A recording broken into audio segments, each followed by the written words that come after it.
Fala pessoal, professor Cristiano Fraga, Ciências, e hoje a gente vai de material. E aí pessoal, antes de mais nada eu gostaria de avisar vocês, de comunicá-los que não iremos aparecer ao vivo aqui hoje. Estou com um problema na câmera, então por esse motivo vocês só estarão ouvindo meus áudios, beleza? Quando eu vou colocar em uma imagem para que vocês sintam-se mais acolhidos aí, beleza? Vamos nessa. Professor, começa aí falando o que danado é matéria. Não, professor, precisa não, pô, eu tô ligado que matéria é química, é física, é ciências, é matemática, é geografia. Pessoal, esse conceito de matéria que vocês estão falando aí é basicamente o conceito de matéria educacional, pô. O conceito de matéria que a gente vai aprender hoje é o conceito de matéria do ponto de vista científico. E aí, quando a gente fala de matéria do ponto de vista científico, a gente pode defini-la assim, matéria é tudo aquilo que ocupa um lugar no espaço. Professor, como assim ocupa um lugar no espaço? Vamos lá. Você tem um tijolo na sua casa porque estava em reforma. Esse tijolo, ele está ocupando algum lugar na tua casa? Tá, professor, no quintal. Então a gente pode dizer que ele está ocupando um lugar no espaço. Então logo o teu tijolo, ele é uma matéria. Vale a pena lembrar aqui que espaço que eu estou falando não é espaço sideral, não é o espaço do céu e etc. não. É o espaço em algum lugar que tenha disponível, beleza? Professor, um carro estacionado na garagem é uma matéria? Claro que é. Por quê? Porque ele está ocupando um lugar no espaço. Aquele espaço estava livre e o carro está ocupando esse lugar. Professor, eu posso dizer que a mesa da minha casa é uma matéria? Claro. Está ocupando lugar no espaço? Tá. Então ela é uma matéria. Outra coisa. Matéria, pessoal, tem que possuir massa e volume. Nunca esqueça disso. Matéria tem que possuir massa e volume. Esses dois termos a gente vai aprender conceitualmente daqui a pouco, beleza? Mas grava aí. Matéria é tudo aquilo que ocupa um lugar no espaço e possui massa e volume. Professor, entendi o que é matéria. E material? Material é tudo aquilo que é formado por matéria. Algumas pessoas dizem que matéria e material são sinônimos, outras dizem que não. Aqui a gente vai entender que material é tudo aquilo que é composto de matéria. Então eu vou te dar um exemplo bem simples. Tu tem uma pilha de barro na tua casa. Eu posso dizer que esse barro é uma matéria? Pode, professor. Esse barro está ocupando um lugar no espaço. E pronto, aí tu pega esse barro e faz um tijolo. Esse tijolo eu posso dizer que é formado por alguma coisa que tem matéria? Pode, porque ele não é formado por barro. Então eu posso dizer que esse tijolo é um material? Pode, professor. Então tu acertasse, porque o tijolo ele seria sim um material que é formado pela matéria barro, beleza? Vamos dar outro exemplo?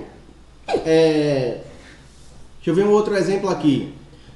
Tu tem uma pepita de ouro. Posso dizer que é uma matéria? Pode dizer que é uma matéria.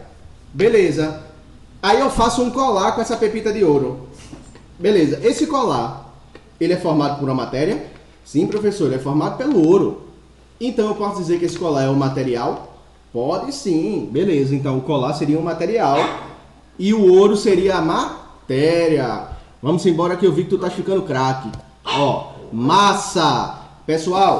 Pessoal, massa é a quantidade de determinado material. Então, por exemplo, a gente aprendeu que o barro fabricaria o tijolo, beleza? O barro seria a matéria, o tijolo seria o material, beleza? Beleza. Se eu pego esse tijolo e eu boto ele na balança, ele não vai ter determinada massa ali? Vai ter determinada massa. Então eu posso dizer que massa é a quantidade de determinado material. Professor, e essa massa, como é que eu meço? Normalmente a gente mede através da balança, A gente pesa. Então, por exemplo, eu tenho 2 tijolos. Imagina aqui que eu tenho esse tijolo aqui, que é um tijolo que vocês estão vendo que tem 8 furos. E eu tenho metade desse tijolo. Qual vai pesar mais? Professor, o que está inteiro, claro. Por quê? Porque ele vai ter mais material. Então a quantidade de material está relacionado com a massa do objeto. Pessoal, outra coisa também, a gente costuma confundir massa com peso, mas na verdade o peso, quando a gente diz assim, eu vou me pesar, na verdade você não vai se pesar, você vai aferir a sua massa. A gente vai ver mais para frente que peso é a massa vezes a gravidade. Então, por exemplo, uma pessoa que pesa 60 quilos, na verdade esse não é o peso dela, é a massa dela. Porque o peso dela seria 500 quilos. Uma pessoa que pesa 90 quilos, na verdade 90 é a massa dela. Quanto seria o peso? 900. Por quê? Você tem que multiplicar a massa, que nesse caso seria 90, pela gravidade, que a gente arredonda para 10. 90 vezes 10 dá 900. Professor, eu entendi o que é massa. E volume? Volume é o espaço que aquele material vai ocupar. Então, por exemplo, quando tu coloca tu coloca esse tijolo do jeito que ele está aqui na foto. Ele está ocupando aqui um espaço? Tá. Então, ele vai ter o volume, porque é o lugar ocupado por um material. É o espaço ocupado por esse material. Tu pode colocar ele, professor, de lado? Posso. Ele vai ocupar um volume? Claro que ele vai ocupar. Por quê? Volume, pessoal, está relacionado basicamente a 3 coisinhas que eu vou mostrar aqui a vocês. Então, preste atenção aqui. Ó, vê. Tem naquele tijolo. Eu posso dizer que isso aqui é a altura do tijolo. Deixa eu pegar outra caneta. Eu posso dizer que isso daqui é a altura do tijolo? Posso. Eu posso dizer que isso aqui é o comprimento dele? Pode, professor. Isso aqui é a largura? Pode. Volume tem 3 dimensões. Altura, comprimento e largura. Beleza? E lembre-se, volume ele vai ocupar, é o espaço ocupado por um material. Beleza? Tendo altura, comprimento e largura. Vamos embora. Pessoal, a gente chegou agora num ponto aqui bem interessante, que é o estado físico dos materiais. Existem basicamente 3 estados físicos. E aí, ó, a gente vai falar um pouco dos 3. O primeiro aqui a gente vai falar do líquido. Se tu observar aqui esse desenhozinho, isso aqui são moléculas de água, certo? Você está vendo que entre essas moléculas de água existem espaços? Beleza. Isso confere ao líquido, a uma substância, vamos dizer assim, no estado líquido, uma capacidade de se mexer um pouco. Por quê? Porque ela tem um pouco de espaço para se mexer. Quando a gente congela esse líquido, teremos o gelo, beleza? E aí a gente pode dizer que o gelo está no estado sólido. Professor, o que é o estado sólido? É quando as moléculas de determinada substância, nesse caso a água, elas estão extremamente juntas. Se elas estão extremamente juntas, ela vai ter espaço para se mexer? Não. Então, isso é o que caracteriza o estado sólido. Por isso que ele é duro, por isso que ele não se mexe. Professor, velho, e o estado gasoso? Tá vendo aqui que o estado gasoso, o espaço está bem maior do que o estado líquido? Então, o estado gasoso, pessoal, as moléculas têm mais espaço para se mexer. É por isso que o gás ele se espalha com mais facilidade pelo ambiente. Entendesse? Professor, dá um exemplo? Claro. Quando tu estás no ônibus, esse ônibus ele está totalmente lotado. Tu consegue se mexer? Não. Isso é muito comum perto das 6 horas da tarde, né? Quando tu estás no ônibus, começa a descer gente, tu já começa a ter uma liberdadezinha. Seria o estado líquido aqui. E quando tu estás no ônibus que já está bem vazio, tu pode trocar de cadeira, tu pode escolher se tu quer a cadeira mais baixa ou mais alta, tu pode ficar no corredor. Por quê? O espaço entre as pessoas está maior. Seria uma analogia ao gasoso. Beleza? Vamos lá. Transformações de materiais. Pessoal, existem 2 tipos de transformações. Primeiro a gente vai ver a física, que são transformações que não modificam a composição do material. Professor, como assim? Eu não estou entendendo. Vamos dar um exemplo da água? A água é um exemplo clássico. Ó, tu tem aqui H2O. H2O. H2O a gente já aprendeu que é a água.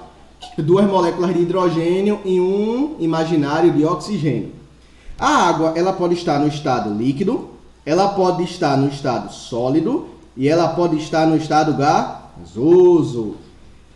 Quando a água está no estado sólido, ela deixou de ter a composição água? Não, ela simplesmente está congelada. Quando a água está no estado gasoso, ela deixou de ser água? Não, se tu resfriar isso, ele volta a ser líquido. Então, se tu tem um gás e esse gás ele esfria, ele volta a ser líquido. Vou pegar outra cor de caneta aqui. Tu tem um gás e tu esfria ele, ele volta a ser líquido. Se tu tem um sólido e tu esquenta ele, ele volta a ser líquido. Então, professor, quer dizer que ele continua a mesma coisa, né? Água é água. A diferença é que vai ser água em vapor, água líquida e água sólida. Deixou de ser água? Não. Logo, a gente pode dizer que isso daí é uma transformação física. Por quê? Porque não modifica a composição do material, beleza? Vamos para a química? Já a transformação química, ela modifica assim a composição do material. Vou te dar um exemplo aqui. Tu comprasse uma belíssima fatia de pizza de camarão. Pizza. Tá aqui os camarões, né? Esses camarões aqui estão azulados. E aí, chegou visita na tua casa e tu dissesse assim, porra, eu vou esconder essa pizza aqui porque eu não quero dividir com ninguém não. Eu só tenho uma fatia. Aí tu pega essa pizza, tu coloca, esconde dentro do micro-ondas. Tá aqui o micro-ondas, ó. Tu escondesse dentro do micro-ondas. Só que tu deixasse ele no micro-ondas e esquecesse. A visita foi embora, tu esquecesse a pizza lá dentro. Aí vê, daqui a uns 4 dias, tu nem lembrar mais dessa pizza, tu sentisse uma catinga na tua cozinha. Tu diz, oxe, que droga é isso que tá fedendo aqui? Eu tomei banho hoje, botei desodorante, então não sou eu. E aí quando tu abre o micro-ondas, a pizza de camarão, ela vai ter mudado de cor. Ela era azul aqui, ela tá agora vermelha. Ela tá fedendo, e ela tá com um aspecto meio estranho. Tu consegue fazer essa pizza aqui voltar ao que era antes? Não. Então isso a gente pode dizer que é uma transformação química. Por quê? Porque alterou a composição do material, alterou a composição química. Vou dar outro exemplo aqui agora, um exemplo mais tradicional, né? Vamos pegar outra cor de caneta aqui. Imagina um ferro aqui. Tu tem um cano de ferro. Se tu pega esse cano de ferro aqui, muito mal desenhado, por sinal, tu deixa ele fora de casa. Fora de casa, pessoal, esse cano ele vai ter ação de quê? Ele vai ter ação do sol, raio de sol. Ele vai ter ação de la chuva, vai chover no cano. E aí o que é que vai acontecer? Esse cano ele vai enferrujar. Pô, depois que esse cano enferrujou, tu consegue fazer com que esse ferrugem volte a ser parte do cano? Não. Isso é uma transformação química. Por quê? Porque houve mudança na composição do material. Beleza, pessoal? Beleza, professor. Tá tudo tranquilo. Bem, se tu tiver dúvida é só dar o alô. A aula de hoje era basicamente isso. Tu vai agora responder uma belíssima atividade que a gente postou aí no Google Classroom, beleza? Estamos às ordens, pessoal. Até mais. Estude direitinho, responda o exercício e aprenda ciências. Falou!